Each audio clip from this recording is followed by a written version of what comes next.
Kailan ho ba yung panahon na aabutin itong kanyang trial? Dahil may binabanggit, 2, 5, 8. O kung titignan mo yung tagal ng trial ng mga previous cases, pwedeng tumagal ng 8 taon yung trial dito.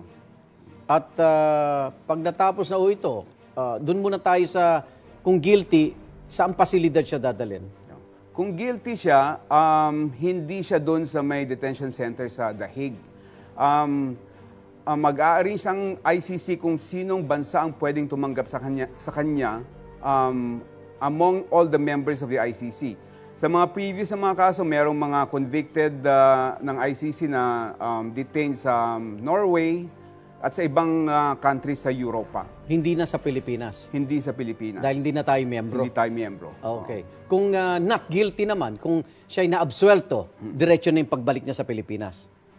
Pwedeng mag-appeal, no? Yun yung difference natin dito sa Pilipinas. Pwedeng mag-appeal yung prosecutor, may appeal. Okay. Hindi, walang double jeopardy sa ICC. Okay. Pwedeng mag-appeal yung At magtatagal na naman. Pwedeng magtagal din. Oo. Ay.